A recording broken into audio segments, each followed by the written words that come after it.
something else to consider.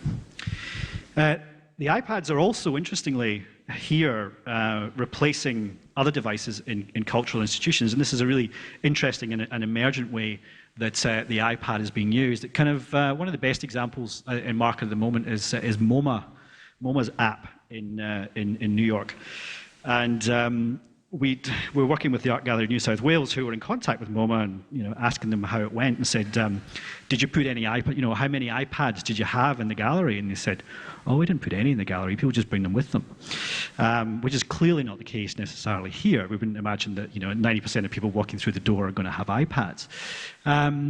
But the one on the right is an early example, I guess, of an Australian entry in the market from the Australian Museum. Sorry, the Museum of Victoria, rather. And this one here is our little play. This is the iPad app that we've done for the Art Gallery of New South Wales.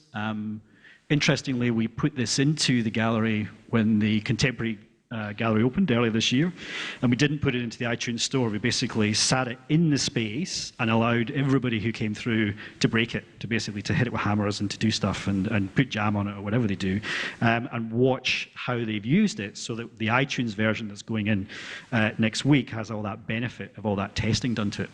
Interestingly, in the first weekend, the devices were completely open in that you could use any of the other apps that were on there. When gallery staff came in on Monday morning, all the photo galleries were just full of kids sticking out their tongue and doing the V symbol and all the rest of it, which I thought was good, and they were quite relaxed about it.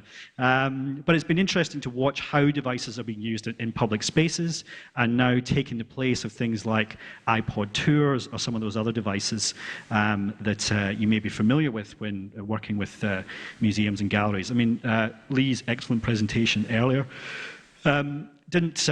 didn't show you necessarily that old device that they have at Mona, but that's an excellent example of an Apple device that's there that guides you through that particular space. The New Yorker and Wired magazine and Reader's Digest and a few others were some of the early entries into market for publishing on the iPad. Now, what's interesting about this is that you have a bunch of publishers who are taking that traditional periodical paradigm of we produce a magazine once a week or we produce a magazine once a month, and rather than trying to break that paradigm and change it by saying we're going to put an app stuffed full of content onto the iPad, is to say we're going to stick with what you know and what we know and continue this publishing paradigm. So the New Yorker on iPad still comes out every Monday, and the Wired magazine still comes out 13 times a year, as it always has done.